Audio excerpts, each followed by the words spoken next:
All right, picture this. It is Monday, February 16, 2026. You get home, you sit down on your couch, you pick up the remote, and you press that little button with the red N on it. Oh, Feel automatic, right? right. Like turning on a faucet or flipping a light switch. You don't even think about it. It has absolutely become a utility. It's, the water and power of the entertainment world. Exactly. And today, we aren't just talking about what to watch on Friday night. We are analyzing the company behind that button. We're looking at the current status and the future of Netflix. But here's the thing. If you haven't been paying attention to the business news for the last 12 months, the Netflix you think you know, it doesn't exist anymore. That's a very fair assessment. Yeah. They have fundamentally mutated their corporate DNA over the last year. Mutated is a strong word. Usually we talk about pivots or strategies, but you think it goes deeper than that. I do. Look at the sources we have today. We're looking at their Q4 2025 earnings, their shareholder letter from January, and this absolute chaotic bidding war for Warner Bros. Discovery. If you put it all together, Netflix has gone from a tech company that famously said no ads ever to becoming one of the largest advertising networks in the world. They went from binge watching to live sports. I mean, they broke their own religion to survive. And to thrive, apparently. Because looking at the scale here, it's frankly ridiculous. As of this latest report, they have crossed 325 million paid memberships. Which means, conservatively, they're serving an audience approaching 1 billion people globally, 1 in 8 people on the planet. That is just mind-boggling. And there's always a but on this show. Despite these record-breaking numbers, despite dominating the culture, the vibe isn't exactly a victory lap. Things are messy. Messy is putting it lightly. It's high-stakes gambling. Right. The stock has been volatile, trading near 52-week lows recently. And they're currently locked in this bare-knuckle hostile bidding war for Warner Bros. Discovery. So on one hand, you have a company that is printing money. On the other, they are potentially about to leverage themselves to the hilt. We're talking tens of billions in debt just to buy Batman and Harry Potter. It's the defining moment of the decade for media. So that is our mission for this deep dive. We're going to unpack the financials from late 2025 to see if this mutation is actually working. And then we have to dissect this merger madness to understand if the king of streaming is about to be dethroned by its own ambition. Let's get into it. Okay, let's start with the report card. The Q4 2025 earnings and the full-year wrap-up released in late January. I'm looking at the shareholder letter here, and the tone is confident, bordering on arrogant. I'd call it vindicated. They essentially met or exceeded every single financial objective they set for themselves. The numbers are huge. For the full year of 2025, revenue hit $45.2 billion. That's up 16% year over year. Now, 16% might not sound like a lot to a crypto trader, but for a company this size. For mature companies, 16% is incredible. Usually when you get this big, what we call the law of large numbers, growth naturally slows down. You just run out of people to sell to. But Netflix, they accelerated. And looking at Q4 specifically, they pulled in $12.05 billion, which beat expectations. Net income was up nearly 30% to $2.4 billion. I mean, they are just swimming in cash. But the question is how? Because I feel like everyone I know already has Netflix. Where's all this new money coming from? That's the key question. And if you read the shareholder letter closely, they lay out a very specific formula. They call it their 3-lever engine. Okay, let's unpack this. I assume the first two are pretty obvious. Right. Lever 1 is membership scale, so just grinding out more signups in places like Asia and Latin America. Lever 2 is pricing, charging those people more money every couple of years. We're all used to that. But lever 3, that's the one that changed everything. Lever 3 is advertising. I still remember when Reed Hastings said, ads were not the Netflix way. It feels like ancient history now. Well, necessity drives invention, or in this case, reinvention. The statistic that jumped out at me from the report is that ad revenue grew 2.5 times in 2025. It surpassed $1.5 billion for the year. $1.5 billion. Okay, so that's real money.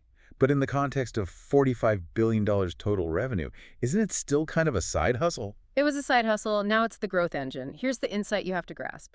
Subscriber growth in North America, what they call the UCAN region, is basically done. It's mature. Everyone who wants Netflix has it or is sharing a password for it. So you can't get more users. You have to squeeze more value out of the ones you already have. Exactly. And there's a limit to how much you can raise prices before people start to cancel. So how do you grow?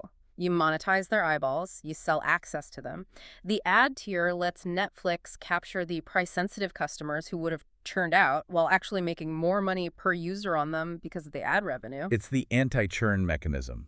And it's working for their bottom line. I saw the operating margin hit 29.5% for the year. That's up 3 whole points. Let's pause on operating margin for a second.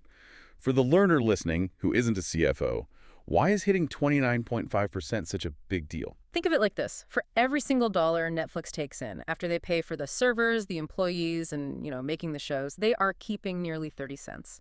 In the old days of Hollywood, or even in the early days of streaming, that number was tiny or negative. They were burning cash to grow.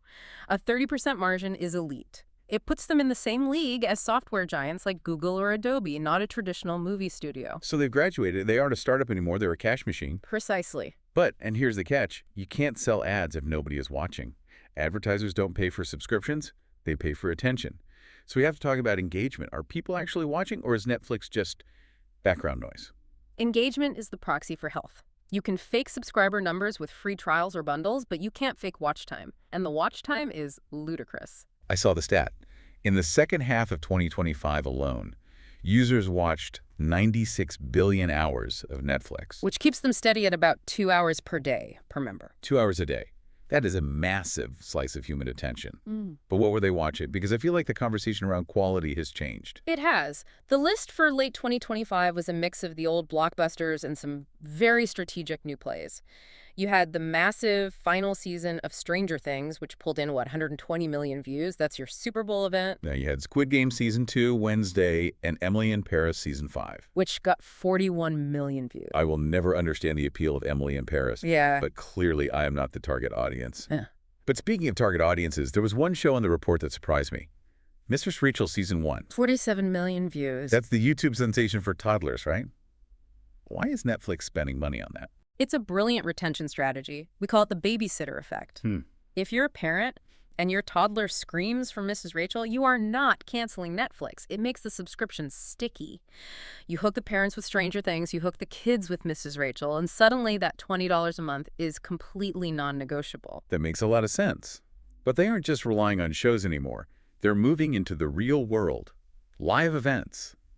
The IRL strategy. This is the other part of the mutation. Live sports. We had the Tyson versus Paul fight, which was a spectacle, let's call it that. The NFL Christmas Day games. And coming up, they've got the World Baseball Classic in Japan. This is all about appointment viewing. Streaming used to be watch whenever you want. But the problem with whenever is that it's easy to cancel between seasons of your favorite show. Live sports forces you to be there now. It reduces churn because there's always something happening this weekend. They're even building physical locations, the Netflix houses in Dallas and King of Prussia, Pennsylvania.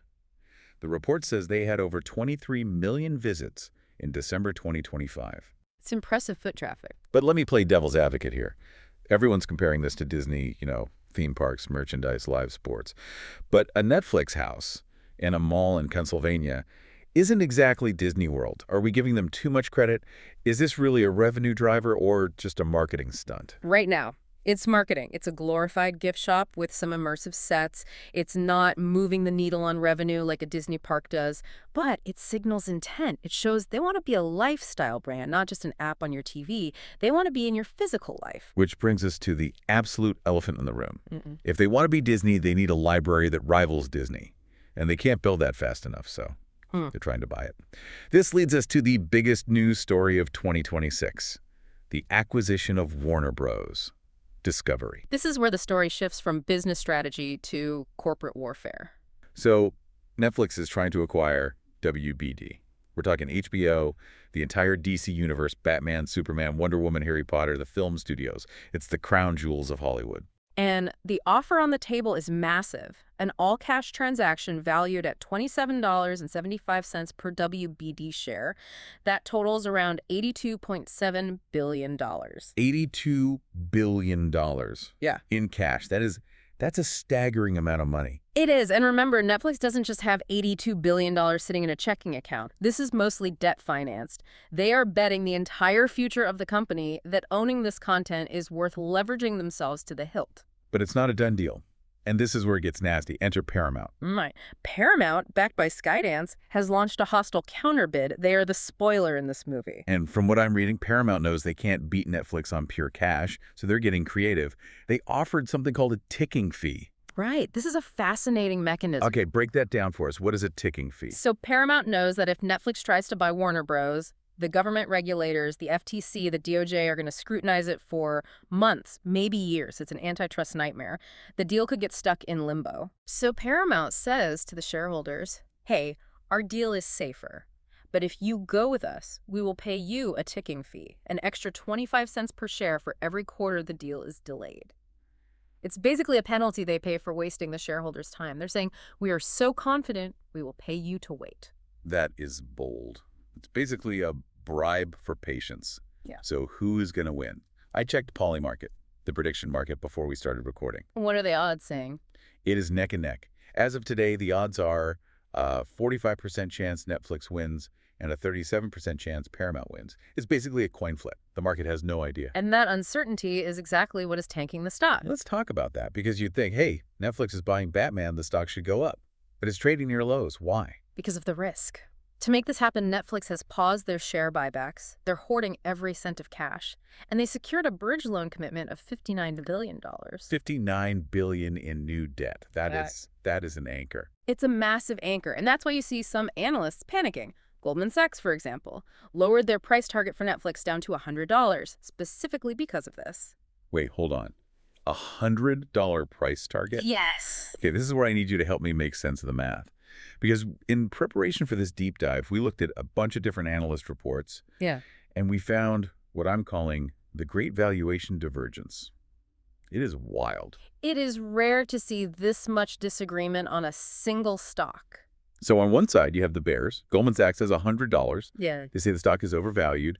They look at that $59 billion in debt and say, this will kill your cash flow for a decade. Right. They're looking at execution risk. They're worried that integrating Warner Bros.